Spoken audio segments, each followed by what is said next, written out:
हाँ जी बच्चों, स्टार्ट करते हैं। हमारा चैप्टर का नाम है क्या? Capital budgeting. राइट बच्चों, कैपिटल बजटिंग चैप्टर में हमें करना क्या है, ध्यान से सुनेगा। It's a very very very important chapter. एक होता है इंपॉर्टेंट, ये चैप्टर आपके लिए मोस्ट इंपॉर्टेंट चैप्टर है। पेपर में इस चैप्टर में से कुछ ना कुछ आपको जरूर जरूर मिलेगा। राइट, हमारे चैप्टर में ऐसा है क्या, देखो कोई भी बिजनेस हो, कोई भी फर्म हो, वो हमेशा हमेशा क्या करती है, सोचती है, विचारती है। कैसा विचारती है कि हम अपने फंड्स को किस वे में यूटिलाइज करें।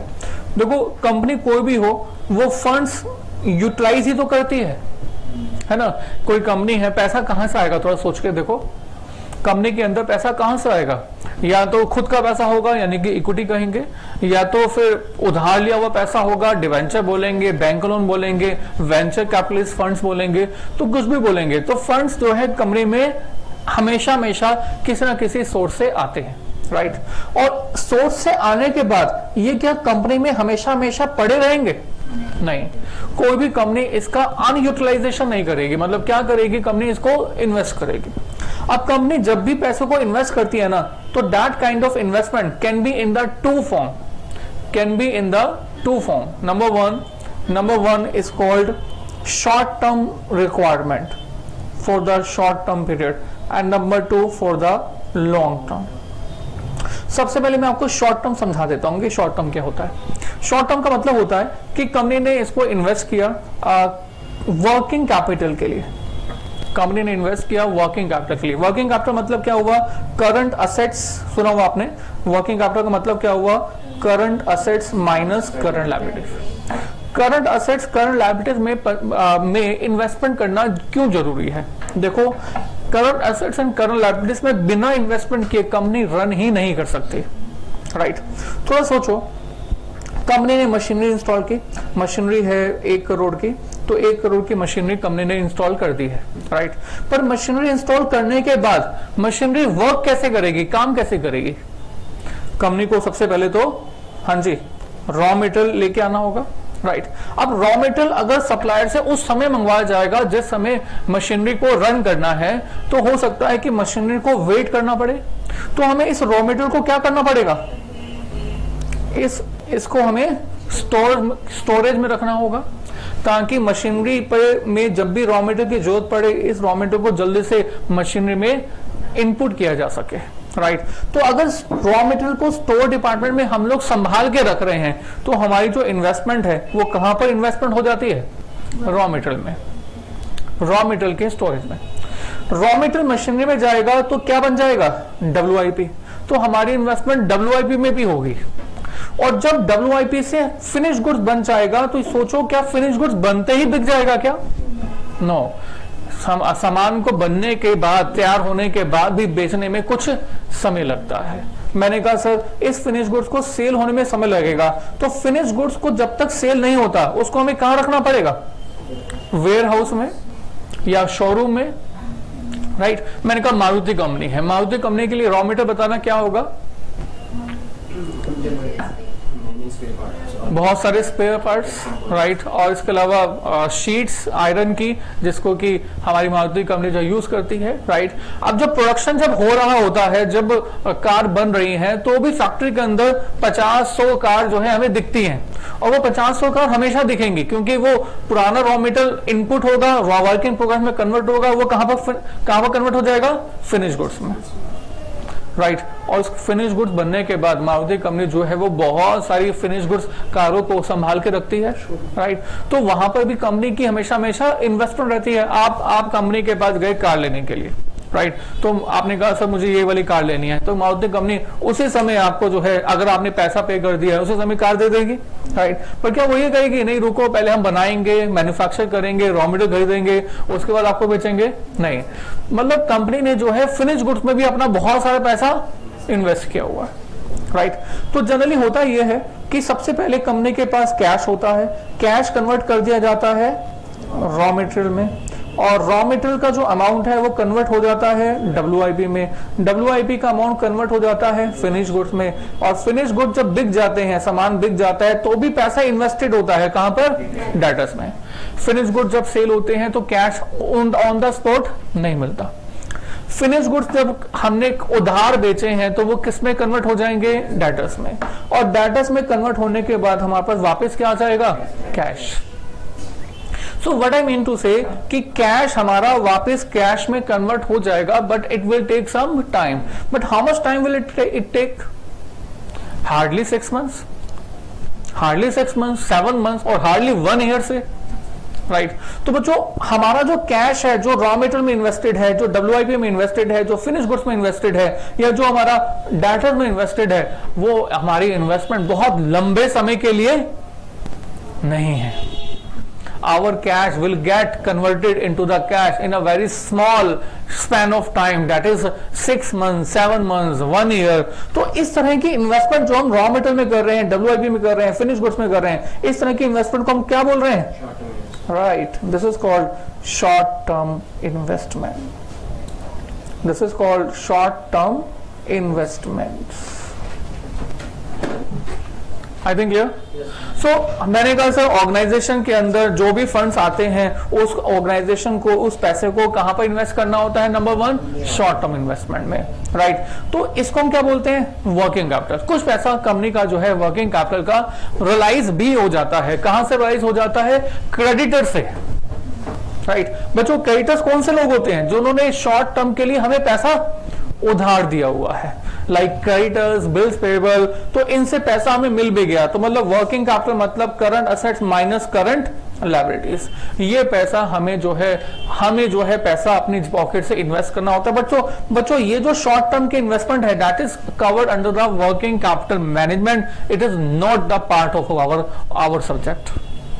हमारे चैप्टर का नाम क्या है, कैपेबिलिटी। इसको हम लोग पढ़ेंगे वर्किंग कैपिटल मैनेजमेंट में, राइट। बट सर अब हम आपके साथ बात कर रहे हैं किस बारे में, लॉन्ग टर्म के बारे में, राइट। थोड़ा सोचो, एक कंपनी को 50,000 करोड़ रुपया इन्वेस्ट करना है। कितना बड़ा अमाउंट लग रहा है, ज्यादा अमाउंट लग रहा है? सही है, ओह माय गॉड। अच्छा, बड़ा अमाउंट है, राइट। अब जब कंपनी को 50,000 करोड़ रुपए इन्वेस्ट करना है तो बच्चों इज इट शॉर्ट टर्म और लॉन्ग टर्म? मतलब क्या इतना पैसा हम लोग 1 साल के अंदर ही वापस कन्वर्ट कर लेंगे? No, right. आपको अगर सर ऐसा कौन सा प्रोजेक्ट है जहां पर कि 50,000 करोड़ रुपए इन्वेस्ट है, कुछ एग्जांपल बताओ। तो बच्चों मैं तो 50,000 करोड़ नहीं, आपको 2 लाख करोड़ का बताऊंगा। सो जो मुकेश अंबानी जी ने अभी 2017 चल रहा है ऑलमोस्ट, इससे 7 साल पहले, 7 years बैक, 2010-11 के आसपास ही ये सोच लिया था कि मुझे 4G लॉन्च करना है, राइट। तो सोचो 6 साल पहले ही वो ये सोच चुके थे कि 4G लॉन्च करना है, राइट। और उस समय भी उनका ये अंदाजा था कि इसके लिए मुझे कितना पैसा इन्वेस्ट करना पड़ेगा, 1.5 लाख करोड़, राइट। तो बच्चों क्या ये इतनी बड़ी पैसों की इन्वेस्टमेंट के बारे में जो ये सोच रहे हैं, whether it is a short term investment? No, this is a long term investment, right. अब लॉन्ग टर्म इन्वेस्टमेंट है तो अंबानी जी ने कैसे सोचा होगा? तो उन्होंने बहुत सारे फाइनेंशियल मैनेजर्स रखे होंगे आपके जैसे, राइट। और आप लोगों ने एक रिपोर्ट बना के तैयार की होगी कि सर इस तरह के प्रोजेक्ट में ये हमारा कैश का आउटफ्लो होगा, ये हमारा कैश का इनफ्लो होगा, इसलिए हमारे इस प्रोजेक्ट को हमें स्टार्ट करना चाहिए या फिर स्टार्ट नहीं करना चाहिए, राइट। तो व्हाट आई मीन टू से, अब हम आपके साथ कैपिटल बजटिंग चैप्टर के अंदर किस बारे में बात कर रहे हैं, लॉन्ग टर्म प्रोजेक्ट्स के बारे में, जहां पर हम अपनी इन्वेस्टमेंट थोड़े समय के लिए नहीं बल्कि लंबे समय के लिए कर रहे हैं। मतलब सितंबर 2016 के अंदर जब ये लॉन्च हुआ, ऐसा am I right ना, सितंबर एंड 2016 के अंदर जब ये लॉन्च हुआ तो बच्चों मुकेश अंबानी जी ने बोला कि it is free till 31 December 2016, right. उसके बाद उन्होंने इसको एक्सटेंड कर दिया और हो सकता है कि अभी आगे और एक्सटेंड कर दें, राइट। मतलब मतलब सोचो, अंबानी जी जो इतना पैसा खर्च करके लोगों को फ्री में ये सब दे रहे हैं, तो क्या वो प्रॉफिट नहीं कमाना चाहते होंगे? चाहते होंगे, बट सर उनका जो विजन है वो छोटा विजन है या बड़ा लॉन्ग टर्म का विजन है? डेफिनेटली ये जो विजन है ये बहुत बड़ा है, राइट। तो मतलब हम जो यहाँ पर बात कर रहे हैं आपके साथ, वो छोटे विजन के बारे में बात नहीं कर रहे हैं, we are talking about the long term vision. बड़ा सिंपल सा एग्जांपल दे रहा हूं मैं आपको। मैं अगर सर मार्केट में आप एक शर्ट परचेज करना चाहते हो, तो आपको क्या लगता है शर्ट जब परचेज करेंगे तो कितनी लाइफ होगी शर्ट की? एक शर्ट हार्डली 500 रुपए, 600 रुपए, 700 रुपए, 2000 रुपए, राइट। कितनी life?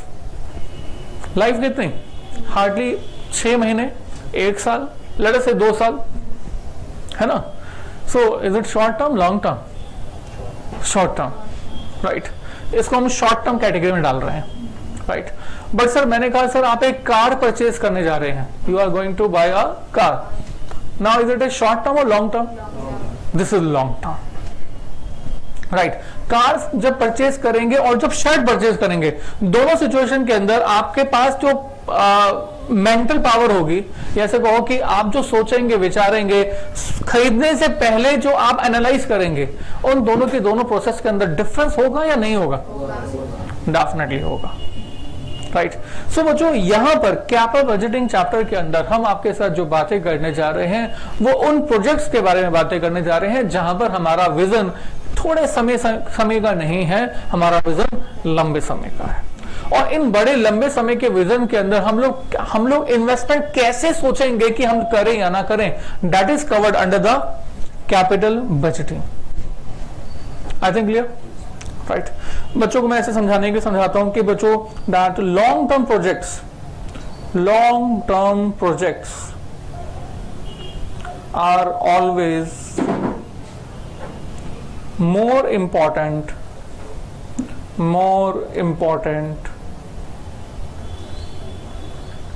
than any short term project, because of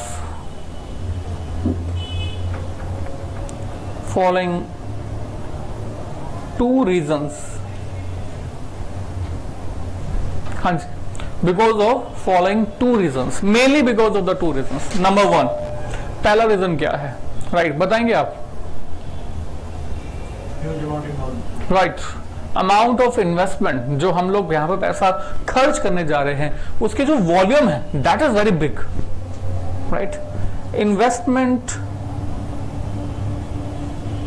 amount involved in such projects are very big। In projects में जो हमारी इन्वेस्टमेंट है वो बहुत बड़ी है, राइट। ये तो हमें चेक करना है कि रिटर्न बड़ी है या नहीं है, ये तो हम बाद में चेक करेंगे। मगर हम आपके साथ क्या बात करने जा रहे हैं कि अगर आपको शर्ट खरीदना हो 700, 800, 2000 रुपए की, या फिर आपको कार खरीदनी हो, तो हमने कहा कि कार में क्योंकि पैसा बहुत ज्यादा लगने वाला है, इसलिए इसमें सोच विचार की करने की जरूरत ज्यादा होगी, राइट। ओके, नंबर 2, दूसरा रीजन क्या है? टाइम फ्रेम बड़ा होगा, इसको कोई शक नहीं है। इसका एक दूसरा रीजन है that these decisions are irreversible। These decisions are irreversible। एक बार आप एंटर कर जाओ, वापस लेना बड़ा मुश्किल है, राइट। मैं इसको बच्चों के एग्जाम्पल के साथ देता हूं, बच्चों को बड़ा अच्छा लगता है ये एग्जाम्पल ये है कि बच्चों देखो, आपके साथ आप पढ़ रहे हो, स्टडी कर रहे हो, तो नो डाउट आपके बहुत सारे दोस्त होंगे, है ना।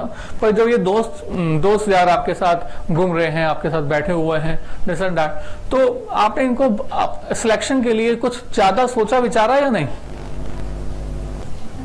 आपका दोस्त कोई बन गया तो आपने बहुत ज्यादा सोचा विचारा दोस्त बनाने से पहले या नहीं, राइट। अच्छा, अभी तक आपके कितने सारे दोस्त रहे होंगे, इतने सारे जितने भी दोस्त रहे होंगे, तो क्या वो सभी के सभी दोस्त आज आपके दोस्त हैं? नहीं है, बोलो, नहीं है। तो यानी कि अभी जो दोस्त अभी चल रहे हैं, क्या ये फ्यूचर में आपके दोस्त रहेंगे? लगता ऐसे है कि फ्यूचर में रहेंगे, राइट, एक्चुअल में नहीं रहते, राइट, एक्चुअल में नहीं रहते। बच्चे बड़े इमोशनल होते हैं, बच्चे कहते हैं सर आपने ये गलत बात बोल दी बच्चे कहते हैं सर बहुत गलत बात बोल दी सर, ये ऐसा नहीं हो सकता। तो मैंने कहा सर ऐसा होता है, एक्चुअली प्रैक्टिकल लाइफ है ये। बच्चों मतलब दोस्त जो हैं वो दो जगह रहते हैं इसके बाद, और वो है, एक है व्हाट्सएप ग्रुप और एक है फेसबुक ग्रुप तो ये दो जगह ऐसी हैं जहां पर दोस्त हमेशा हमेशा मिलते हैं, राइट। आपको कैसे ऐसा क्यों? मैं कैसे, बड़ा सिंपल है, आप प्रैक्टिकल आप बनो ना। अभी आप अकेले हो, ठीक है ना, थोड़े दिनों के बाद मतलब बड़े हो जाओगे, डिग्री मिल जाएगी, जॉब करने लगोगे, फिर शादी हो जाएगी, राइट। अभी आपकी रिस्पॉन्सिबिलिटी है, और आप जब अकेले हो तो आपके लिए प्राइमरी इंपॉर्टेंस जो है वो आपके दोस्त हैं। और जब शादी हो जाएगी तो फिर प्राइमरी इंपॉर्टेंस के बाद, आपकी इंपॉर्टेंस के बाद दूसरी इंपॉर्टेंस किसकी होगी? दूसरी इंपॉर्टेंस होगी पार्टनर की, राइट। तो दोस्त की इंपॉर्टेंस वो कहां पहुंच गई? तीसरे नंबर पर, तीसरे नंबर पर। अच्छा, फिर जो पार्टनर होगा उसकी फैमिली होगी, राइट, और फिर आपकी भी फैमिली होगी, राइट। तो तीसरे नंबर पे पार्टनर की फैमिली होगी या दोस्त होंगे? पार्टनर की फैमिली होगी, राइट। रहना है ढंग से घर में अगर तो घर में रहना है तो पार्टनर की फैमिली होगी, राइट, ओके। क्योंकि आपको आपके पार्टनर की फैमिली के साथ क्यों मतलब इंपॉर्टेंस देनी पड़ेगी? क्योंकि आप ये भी चाहोगे कि वो भी आपके फैमिली को इंपॉर्टेंस दे, राइट। मतलब तीसरे नंबर पे क्या हो गया? पार्टनर की फैमिली। चौथे नंबर पे क्या हो गया? अपनी फैमिली। दोस्तों का नंबर क्या आ गया? पांचवा, राइट। अब जब शादी होती है तो शादी के साइड इफेक्ट शुरू हो जाते हैं, है ना।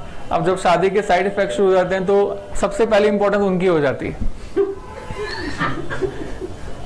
अब हमने कहा कि शादी के साइड इफेक्ट शुरू हो गए हैं, और शादी के साइड इफेक्ट के बाद तो मतलब पहली इंपॉर्टेंस उनकी, फिर दूसरी इसकी, फिर तीसरी इसकी, फिर चौथी, तो दोस्त कहाँ चले गए तो दोस्तों की जो इंपॉर्टेंस है वो ऑलमोस्ट नीचे चली जाती है। अपनी इंपॉर्टेंस तो ढूंढनी पड़ती है, भाई मैं कहाँ पर हूँ, ऐसा सबके साथ होता है, राइट। तो इसलिए कहते हैं कि जब जितने बैचलर हैं वही सुखी हैं। चलिए कम बैक। तो मैं कहा सर वेरी नाइस, सिंगल आदमी क्रांति लाता है और शादीशुदा सब्जी लाता है, वेरी नाइस, गुड। चलिए आगे चलते हैं। What I mean to say कि दोस्ती यारी जो है शॉर्ट टर्म और लॉन्ग टर्म। शॉर्ट टर्म तो ज्यादा सोचा विचारा या नहीं? No, right. तो मैंने कहा सर आपने शादी करनी है, आप शादी के लिए पार्टनर ढूंढ रहे हो, राइट। अब बताना शॉर्ट टर्म या लॉन्ग टर्म? इंडिया में है तो लॉन्ग टर्म, हम तो फिलहाल इंडिया वाली क्लास ले रहे हैं। इंडिया में है तो लॉन्ग टर्म, यूएस में होते तो शायद आप सोचते, मतलब अगर मैं यही क्लास यूएस में ले रहा होता, यूएस वाले बच्चे सोच के बता रहे होते शॉर्ट टर्म या लॉन्ग टर्म, तो आप डेफिनेटली यकीन मानो यूएस में तो शादियां इसलिए छोड़ देते हैं दैट एक ही पार्टनर से बोर हो गए, उनका एक्सक्यूज यही होता है, राइट। तो एनीवे वी आर इंडियन तो वी हैव टू बी। और बहुत सारे लोग इंडिया में शादी करने आते हैं ताकि लॉन्ग टर्म रहे। अच्छा कम बैक। तो मैंने कहा सर शादी को आप लॉन्ग टर्म क्यों कर रहे हो? क्योंकि हमें मालूम है कि एक बार होने के बाद वापस रिवर्स होना बहुत मुश्किल। तो शादी करने के पहले ज्यादा सोचोगे विचारोगे या फिर दोस्त वाले समय ज्यादा सोचोगे विचारोगे? बिकॉज इट इज इरिवर्सिबल, शादी इज इरिवर्सिबल। बहुत सारे लोग तो डरते हैं, राइट, शादी होगी तो ऐसा होगा वैसा होगा, इसलिए वो शादी बहुत बहुत लेट करते हैं, राइट। चलिए एनीवे सबका अपना अपना विचार है। अभी हमने कहा हमारे पास ये जो कैपेबिलिटी चैप्टर्स है उसमें लॉन्ग टर्म व्यू होने के कारण से, इरिवर्सिबिलिटी होने के कारण से ये जो टॉपिक है that is very very important, not for our subject, not for our exam, but in the practical life also, right. अच्छा इस पर्पस के लिए ना हमने कुछ टूल्स फॉर्म किए हुए हैं, टूल्स फॉर कैपिटल बजटिंग। इन्हीं टूल्स के बारे में हम आपके साथ अभी बातें करेंगे। क्या बोला मैंने, क्या बात करेंगे? Tools for capital budgeting. Tools Hindi में क्या बोलेंगे? औजार। We are talking about some औजार of the capability and these tools are number 1 payback period, payback period. Number 2 NPV. यकीन मानो बच्चों 99% केसेस में हम लोग एनपीवी के बारे में ही बात करेंगे, right. Number 3 IRR, internal rate of return. NPV का मतलब क्या होता है? Net present value, net present value. IRR का मतलब क्या होता है? इंटरनल रेट ऑफ रिटर्न, ठीक है। और इसके बाद एक और है, that is called profitability index.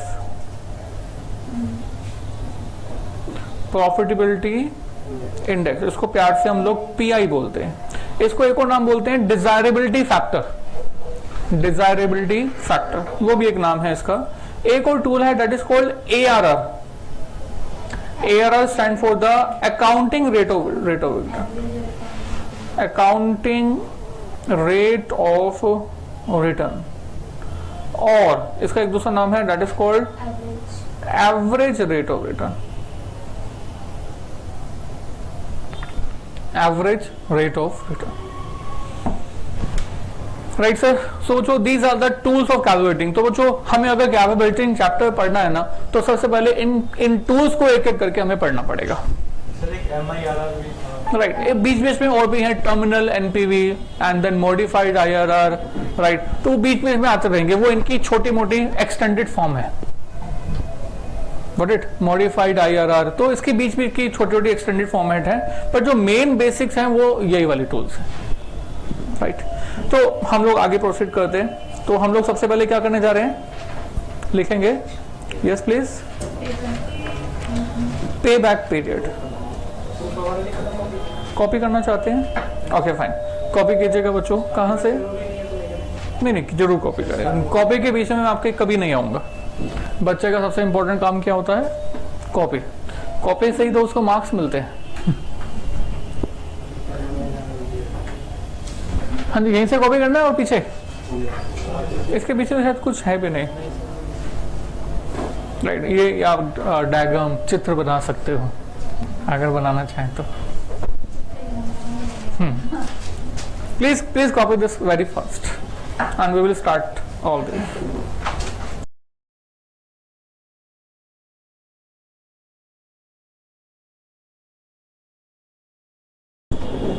हाँ जी बच्चों, लेट अस स्टार्ट। तो जो हमारा सबसे पहला टॉपिक क्या है? पे back period.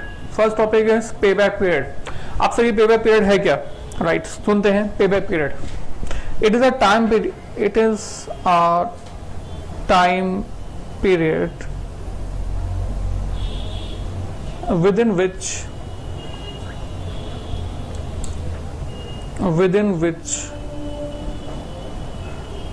investment made by company, मैं कहूँगा investment made by the investor, made by the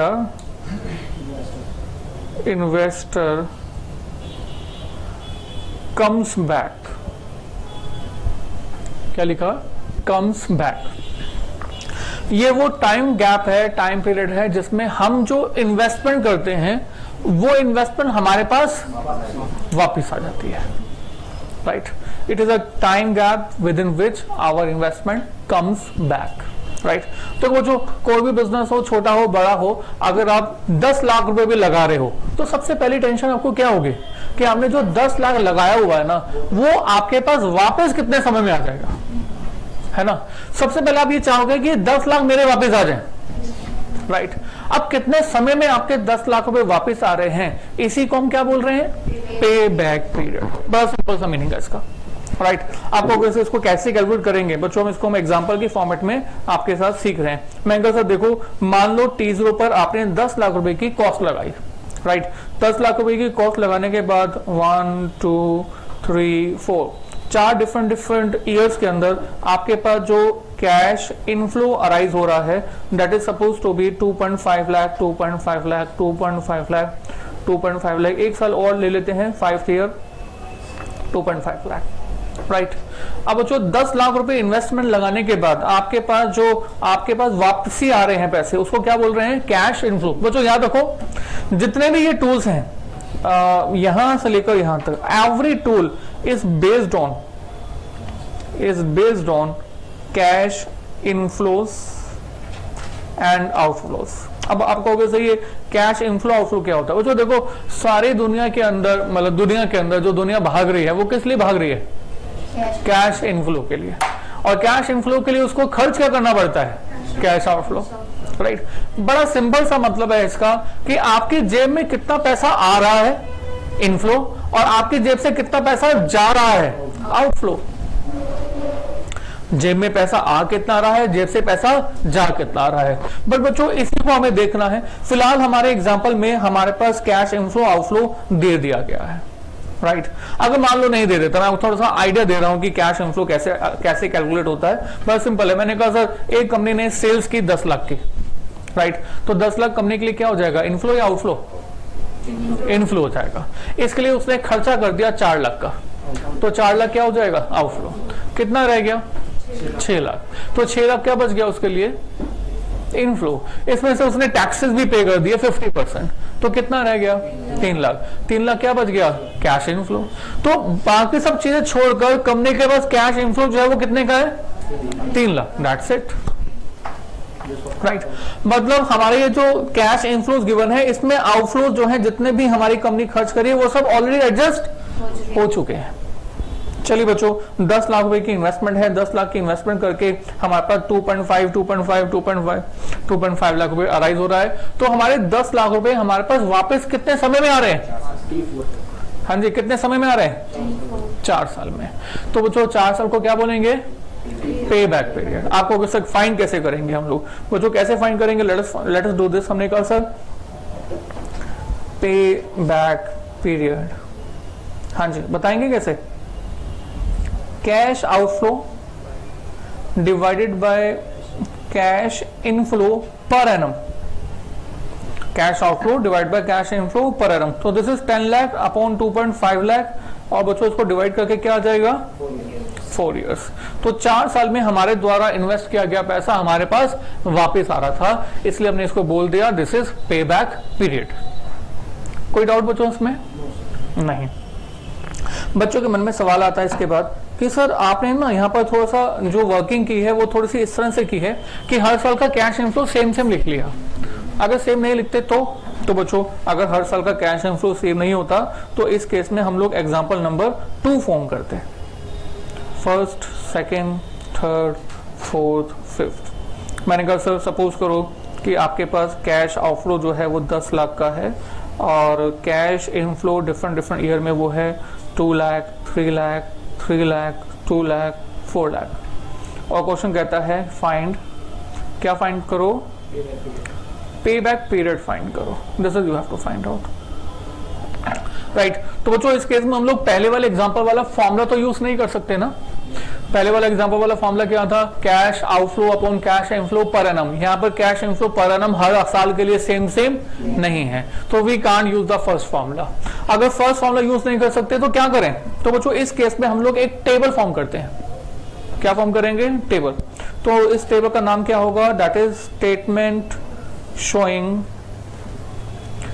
cumulative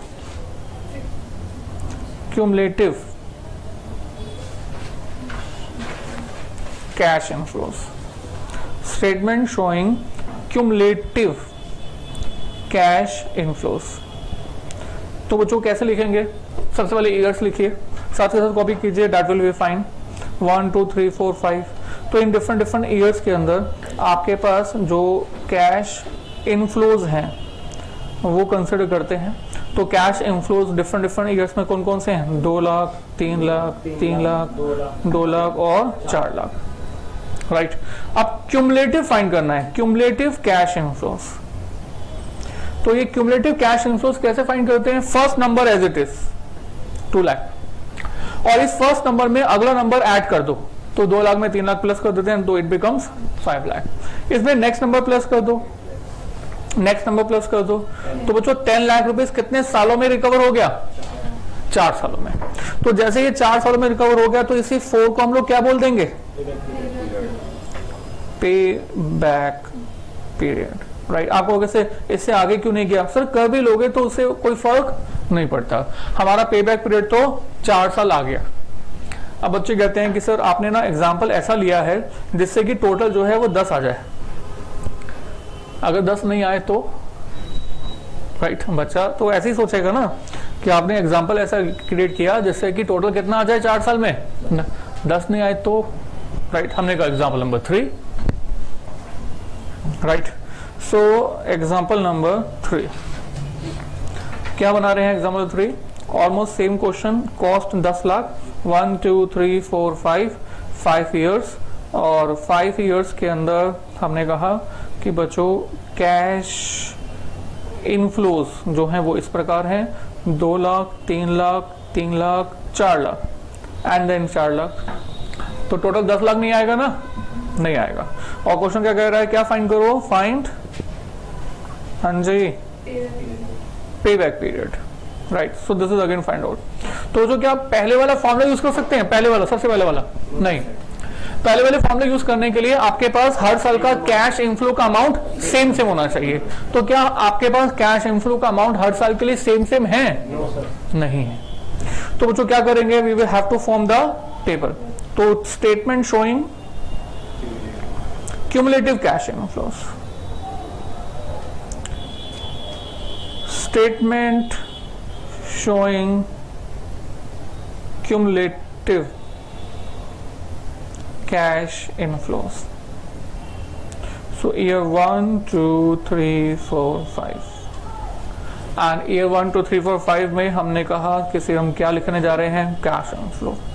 first year में कितना लिखने जा रहे हैं? 2 लाख, 3 लाख, 3 लाख, 4 लाख एंड 4 लाख। उसके बाद क्यूमुलेटिव, क्यूमुलेटिव क्या? Cumulative cash inflow. तो क्यूमुलेटिव कैश इनफ्लो में first number as it is आएगा, तो ये तो हो गया 2 लाख, उसके बाद 5 लाख, उसके बाद 8 लाख, उसके बाद 12 लाख, उसके बाद 16 लाख। भाई बच्चों आपको कितना अमाउंट रिकवर करना था? और सर ये 10 लाख का अमाउंट जो है वो कब रिकवर हो रहा है? 8 लाख रिकवर हो रहे हैं 3 साल में, और 12 लाख रिकवर हो रहे हैं 4 साल में। पर सर आपको जो रिकवरी करनी है वो कितनी करनी है? 10 लाख। तो 10 लाख का अमाउंट कब रिकवर हो रहा है? 3 साल के बाद और 4 साल से पहले, ठीक है ना? 3 साल के बाद और 4 साल से पहले। So we have to find out that what should be this payback period. ये पेबैक पीरियड क्या होगा? तो बच्चों इस पर्पस के लिए हमने कहा सर देखो प्लीज ऊपर ध्यान दीजिएगा, हमने कहा सर 1 2 3 1 2 3 फर्स्ट ईयर में कैश इनफ्लो जो हमारा रिकवर हुआ, in fact cumulative cash inflow that is 2 lakh and then 5 lakh and then 8 lakh, और फोर्थ ईयर में कितना होगा? 12 लाख। तो हमारा पेबैक पीरियड 3 साल से कुछ ज्यादा होगा और 4 साल से कुछ कम होगा, पर सर कितना है ये हमें मालूम नहीं। तो बच्चों इस सिचुएशन में हमने आपको यहां पर बोल दिया बच्चों ऐसा करो, इसको सबसे पहले लिख दो, payback period is equal to 3 years plus something plus something. अब जो ये समथिंग है ना इसको में हमने स्टार बना दिया राइट, और समथिंग में जो स्टार बना दिया ना, इस स्टार को हमने कहा दैट सुनिएगा देखो 3 से 4 साल कितना समय गैप होता है? 12 मंथ्स का राइट, और 8 लाख से 12 लाख कितने रुपए का गैप है? सॉरी 4 लाख रुपए का, 4 लाख का। सो 12 महीने लगते हैं 4 लाख की रिकवरी के लिए। आपको 4 लाख की रिकवरी करनी थी क्या? नहीं, आपको 8 लाख से आगे कहां तक रिकवरी करनी थी? 10 लाख तक। तो यानी कि आपको जो रिकवरी करनी थी वो कितने रुपीस की करनी थी? Only rupees 2 lakh. तो 2 लाख की रिकवरी के लिए कितना समय लगेगा? ये टाइम पीरियड हमें फाइंड करना है राइट। बच्चों हमने कहा 4 लाख रिकवर करने के लिए 12 महीने लगते हैं, 2 लाख रिकवर करने के लिए कितना समय लगेगा ये हमें फाइंड करना है। इसको हमने बोल दिया इंटरपोलेटिंग मेथड। क्या बोल दिया? Interpolating method. एक्चुअल में ये नाम अजीब सा है बट एक्चुअल में तो ये यूनिटरी मेथड है। आपको याद होगा बचपन में हमने आपको सिखाया था यूनिटरी मेथड, 10 पेन की कीमत 50 रुपए, तो बताओ 4 पेन की कीमत कितनी होगी? हम पहले 1 पेन की कीमत निकाल लेते थे 50 डिवाइड बाय 10 5 रुपए, फिर कहते थे 4 पेन की कीमत होगी 20 रुपए, है ना। अब यहाँ पर यही करने वाले हैं, 12 महीने में जो रिकवरी हो रही है वो कितने रुपए की हो रही है, 4 लाख रुपए की। तो बताओ 6 महीने के अंदर कितनी रिकवरी होगी, प्लस सॉरी 2 लाख के लिए कितना समय लगेगा, 6 मंथ्स। इसको हम लोग लिख के दिखाएंगे। हमने कहा that for recovery of ₹4 lakh time gap is equal to, हाँ जी, time gap is equal to, हाँ जी बोलो कितना, 12 मंथ्स, ऐसे ना। For recovery of ₹1 time gap is equal to 12 months divide by 4 lakh. For recovery of ₹2 lakh time gap is equal to 12 months upon 4 lakh into 2 lakh. बच्चों आसान है, मुश्किल है, आसान है। ये सब लिख के दिखाने की क्या कोई जरूरत है? बच्चे बहुत जल्दी इसके शॉर्टकट लगाने लग जाते हैं। तो बच्चों मैं आपको ये एडवाइस करूंगा कि 20 क्वेश्चन में, चलो 20 नहीं तो 15 क्वेश्चन में ये जरूर लिखना। 15 के बाद आप जैसे मर्जी करें। एग्जाम में भी बिना उसके भी कर सकते हैं, will not matter, right. But 15 question में जरूर लिखना, राइट, थोड़ा सा सॉलिड हो जाएगा, राइट। तो ये कितना आ गया? अच्छा, क्या मैं इसको ऐसे लिख दूं 3 years and 6 months को 3.6? नहीं, ये ईयर्स हैं, ये मंथ्स हैं, वी कांट ऐड। तो 6 मंथ्स को हम ईयर्स में कन्वर्ट करके फिर हम ऐड कर सकते हैं। मतलब 6 मंथ्स को ईयर्स में कन्वर्ट करेंगे तो क्या हो जाएगा, 6/12 यानी कि 0.5। So 3 + 0.5 3.5 years, that is fine, right. पर ऐसा करने की जरूरत क्या है? You can write it as it is 3 years and 6 months, right. तो 3 years and 6 months is the time gap for the recovery of ₹10 lakh. तो 3.5 साल में हमारे 10 लाख रुपए हमारे द्वारा इन्वेस्ट किए हमारे पास वापस आ जाते हैं। I think clear? कॉपी करेंगे? Yes sir. तो please copy this portion very fast. Copy करने के बाद ही हम लोग थोड़ा सा आगे प्रोसीड करेंगे। अच्छा, एक छोटा सा एग्जांपल देते हैं आपको करने के लिए, एग्जांपल दे देते हैं। तो एक काम करते हैं, एग्जांपल नंबर 4 आपको दे देते हैं, इसको आपको करने के लिए एग्जांपल लिख लेते हैं। and T0 and this is cost ₹15 lakh 1 2 3 4 5 6।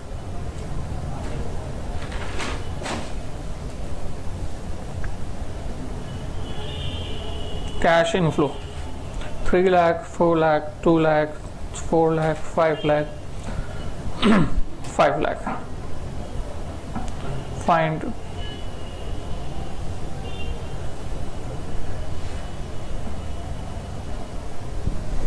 I think कर सकते हैं बच्चों? Yes sir, please complete this and then we will proceed.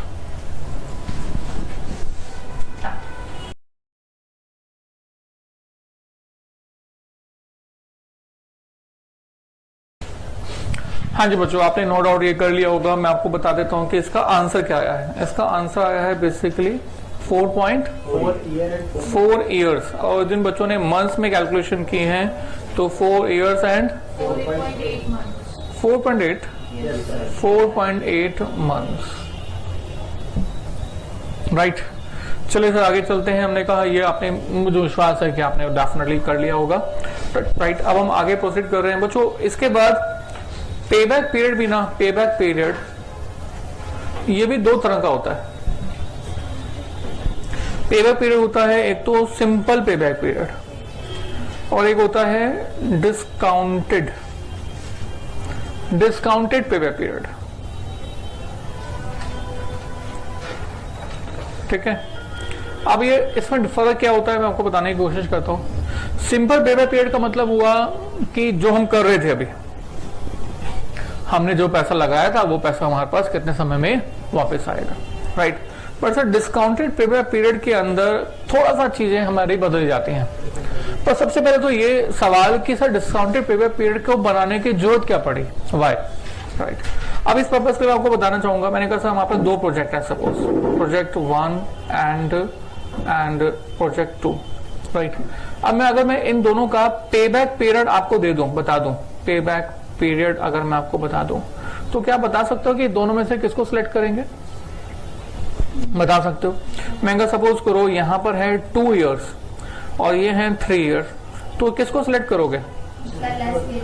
आप कहोगे सर हम ऐसे प्रोजेक्ट को सिलेक्ट करेंगे जहां पर कि हमारा पैसा जल्दी वापस आ जाता है, तो आपने कहा सर कहां पर किसको सिलेक्ट करेंगे? प्रोजेक्ट 1 को, यही कहेंगे आप।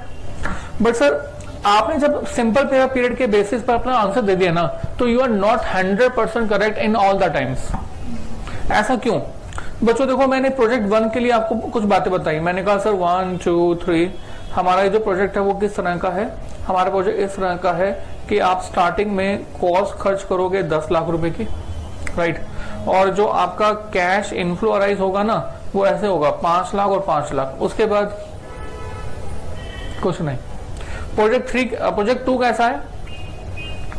प्रोजेक्ट 2 है कि यहां पर भी कॉस्ट जो है वो 10 लाख की है, राइट। तो 1 2 3 4 5, तो first year, second year, third year, fourth year और फिफ्थ ईयर। तो यहाँ पर हमारा जो कैश इनफ्लो अराइज हो रहा है वो अराइज हो रहा है, सपोज करो 3 लाख, फिर 3 लाख, फिर 4 लाख। उसके बाद फोर्थ ईयर में अराइज हो रहा है 2 लाख, उसके बाद अराइज हो रहा है 4 लाख। पेबैक पीरियड देखो 3 इयर्स आ गया या नहीं आ गया? पेबैक पीरियड 3 इयर्स आ गया, राइट। तो देखो पेबैक पीरियड यहाँ पर भी कितना आ गया? 2 इयर्स। तो हमने पेबैक पीरियड का जब ऊपर बेस पर आंसर दिया तो हमारा आंसर हमेशा हमेशा एक्यूरेट क्यों नहीं आएगा? क्योंकि पेबैक पीरियड हमारे द्वारा इन्वेस्ट किया गया पैसा तो आइडेंटिफाई करके वापस रिकवरी कर लेता है, बस इसके अलावा कुछ भी रिकवरी नहीं करता। आपको उसे इसके अलावा रिकवर करने की जरूरत क्या है? सर बिल्कुल है, तो ध्यान से सुनो बच्चों। जब आपने इस पैसे को अपने प्रोजेक्ट में इन्वेस्ट कर दिया तो डेफिनेटली आप ये चाहते हो कि ये पैसा आपके पास वापस आ जाए, राइट। बट सर इसके अलावा भी आपकी कॉस्ट है। अच्छा, आप ये क्यों चाहते हो कि ये पैसा आपके पास वापस आ जाए? क्योंकि ये आपने अपनी जेब से खर्च किया है, क्योंकि ये आपकी कॉस्ट है, राइट। बट सर आपकी कॉस्ट सिर्फ ये वाला पैसा नहीं है, इसके अलावा एक और कॉस्ट भी है जो आप यहाँ पर बेसिकली इंकर कर रहे हो। कैसे इंकर कर रहे हो? कि अगर आप इस प्रोजेक्ट में पैसे को नहीं लगाते तो इस पैसे को अपने पास जेब में लेके घूमते, क्या अपने घर के लॉकर में रख देते? ब्लैक मनी है तो रख देंगे, है ना। बट सर अगर ब्लैक मनी है तो फिर यहां भी नहीं लगा सकते। तो मतलब आप इस पैसे को कहां पर रखोगे? बैंक में। अगर बैंक में रखोगे तो बैंक वाला आपको 7%, 8%, 9% तो दे देगा। तो मतलब आप जब इस पैसे को इस प्रोजेक्ट में लगा रहे हो तो इस सिचुएशन के अंदर आपके पास जो 7% बैंक से आता वो नहीं आएगा। Is it your cost? Yes, this is also our cost. ये भी हमारी कॉस्ट है, और अगर ये भी हमारी कॉस्ट है तो हमें इस कॉस्ट को भी कंसिडर करना चाहिए, राइट। तो what I mean to say कि हमने पेबैक निकालते समय ना बेसिकली इस अपॉर्चुनिटी कॉस्ट ऑफ कैपिटल को नहीं देखा, राइट। बल्कि मैं तो कहूंगा, हालांकि हमारे क्वेश्चन में अपॉर्चुनिटी कॉस्ट ऑफ कैपिटल ही कहते हैं, इसको हम लोग एक और नाम से जानेंगे कॉस्ट ऑफ कैपिटल। पर बच्चों अपॉर्चुनिटी कॉस्ट ऑफ कैपिटल से भी एक ऊपर कोई चीज होगी, समझाने की कोशिश कर रहा हूं, ध्यान से सुनना। बैंक से अगर आपको मान लो 7% रिटर्न मिल रही है और ये प्रोजेक्ट भी आपको मान लो 7% रिटर्न दे, तो आप इस प्रोजेक्ट में पैसा इन्वेस्ट करना चाहोगे या फिर बैंक में? अरे भाई बैंक में ना, मुझे रिस्क लेने की जरूरत क्या है? मैं घर में बैठूंगा, ठंड के समय में पकोड़े खाऊंगा, गर्मी के समय में एसी में बैठूंगा, तो why I have to take such an kind of risk in the business? 10 lakh रुपए बिजनेस में क्यों लगाऊंगा मैं, अगर मुझे उतना ही मिल रहा है जितना कि बैंक वाला मुझे घर बैठे अपने आराम से दे रहा है, राइट। तो मतलब मुझे अपने प्रोजेक्ट से जो पैसा एक्चुअल में रिटर्न की फॉर्मेट में चाहिए वो उतना नहीं चाहिए जो बैंक वाला दे रहा है, उससे ज्यादा चाहिए, उससे ज्यादा चाहिए। तो what I mean to say that हमारा जो यहाँ पर हमारी जो रिटर्न एक्सपेक्टेशन होती है प्रोजेक्ट की, उसको हम बोलते हैं, एक और नाम से जानते हैं, that is called desire return. And our this desire return is always more than the rate offered by the bank. Bank से तो ज्यादा ही हम एक्सपेक्ट करेंगे, राइट। महंगा लेटर से 15%, तो इस 15% में अपोर्शन कॉस्ट ऑफ कैपिटल भी है, कॉस्ट ऑफ कैपिटल भी है, और इस प्रोजेक्ट में इन्वेस्ट करने के कारण से जो हमें रिस्क मिल रहा है उसका प्रॉफिट, उसका प्रीमियम भी है, राइट। तो आप समझते हो कि सर हर एक बिजनेस जो है, every business will not provide the same kind of the risk, right. मैंने कहा सर आपने एक जॉब की हुई है, जॉब कर रहे हैं आप, तो जॉब में आपको जो है सैलरी के लिए बोला हुआ है कि आपको सैलरी का पैकेज दिया जाएगा 20 लाख रुपए पर एनम का, राइट। आप जॉब कर रहे हो, बिजनेस, ये आपका यही प्रोफेशन है, राइट। तो you are taking, are you taking any actually risk? नहीं, राइट। अच्छा, इसमें तो कोई रिस्क दिख ही नहीं रहा। क्यों नहीं दिख रहा? क्योंकि पैसे बंदे बंदाए मिल रहे हैं। लोग जो है ज्यादातर जॉब करना क्यों जाते हैं? पता है कि पैसे मिल जाएंगे, इंसान की लाइफ जो है वो तसल्ली से चलेगी, तो दैट इज गुड। पर सर बिजनेस में कोई भी सर्टेनिटी नहीं होती, राइट। अब मैंने कहा सर एक नया स्टार्टअप है, अच्छा एक नॉर्मल बिजनेस है, नॉर्मल बिजनेस जो है मान लो 20% रिटर्न देता है, ठीक है। अब मैंने कहा एक नया स्टार्टअप है, नया स्टार्टअप को कोई नाम आप बताओ। आजकल एक बड़ा नाम फेमस है, दैट इज पेटीएम करो, है ना। इट्स इट ए बिजनेस और स्टार्टअप? स्टार्टअप बिजनेस में क्या फर्क है? बिजनेस करता है प्रॉफिट को अचीव करने के लिए, स्टार्टअप करता है पब्लिक को अचीव करने के लिए। एक बार पब्लिक जब अचीव हो जाएगी तो उसके बाद वो प्रॉफिट के बारे में सोचता है, राइट। अब मैंने कहा सर एक स्टार्टअप है जिसने कि अभी ऑलमोस्ट मतलब डेटा आया था कि वो 1000 करोड़ रुपए का पर मंथ लॉस में है। पेटीएम इज इन लॉस और profit? Losses. Flipkart is in loss और profit? Losses. Amazon India right now is in profit or loss? Loss. जितने भी बड़े बड़े स्टार्टअप्स के नाम हम जानते हैं, all are running in the losses. Why they are running in so much of losses? Because they have a future expectation. They think that they will change the habit of the pupils. Right? Once the habit of the people will get changed, then they will earn the profits. बड़ा simple example है। बच्चा कोई पूछता है कि sir Flipkart loss में है, Amazon loss में है, so why they are running? So मैं कहा सर जब चाय आई थी ना, चाय मतलब मैंने भी ऐसा सुना है, मैं भी उस समय नहीं था, मैंने अपने बड़ों लोगों से सुना है, जब चाय आई थी तो लोगों को फ्री में चाय पिलाई गई थी, फ्री। और चाय पिलाने के साथ साथ उनको पिक्चर भी दिखाई गई थी।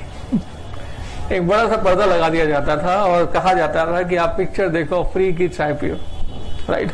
और आज चाय कंपनी कितना बड़ा बिजनेस कर रही है, चाय is a big big business, right. So Paytm करो, तो पेटीएम तो करोगे आप, तो बिजनेस किसका सेट हो जाएगा? पेटीएम वाले का, राइट। आदत पड़ती जाएगी, कैश कम पेटीएम ज्यादा, कैश कैरी करने में टेंशन तो होती है ना। तो यहाँ पर अगर बिजनेस कैश कैरी किए, अगर आप जो है, हो सकता है कि पेटीएम बहुत बड़ा ब्रांड बन जाए, हो सकता है कि पेटीएम बहुत ज्यादा आगे जाके सक्सेस ना कर पाए, तो क्या उसका इन्वेस्टर भी यहाँ पर 20% रिटर्न ही अर्न करने के बारे में सोच रहा होगा? Normal business is earning at 20%. Whether the Paytm businessman is also expecting 20%? No. Expectation ज्यादा या कम? ज्यादा। तो यहाँ पर उसकी एक्सपेक्टेशन नो डाउट इससे ज्यादा होगी, 25 होगी, 30% होगी, 40% भी बढ़ावा। जितना ज्यादा रिस्क होता है बिजनेस में, उतना हमारी बिजनेस से एक्सपेक्टेशंस भी ज्यादा होती है। जितना ज्यादा रिस्क होता है बिजनेस में, उतनी एक्सपेक्टेशन भी। तो मतलब प्रोजेक्ट 1, प्रोजेक्ट 2, प्रोजेक्ट 3, प्रोजेक्ट 4, अगर डिफरेंट 4, 5, 6, 7 प्रोजेक्ट हैं और सभी के सभी का नेचर अलग अलग है, तो सबका जो ये हमारा डिजायर रिटर्न है वो एक जैसा नहीं होगा, अलग अलग होगा। किसको डिसाइड करना पड़ेगा? आपको, मुझे नहीं, बिजनेसमैन को।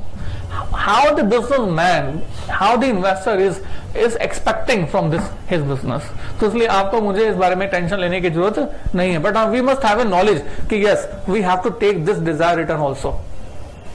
हमने पेबैक निकालते समय, हमने पेबैक पीरियड निकालते समय ये जो डिजायर रिटर्न थी ना, डिजायर रिटर्न 7%, 8%, 20%, इसको हमने कंसिडर नहीं किया,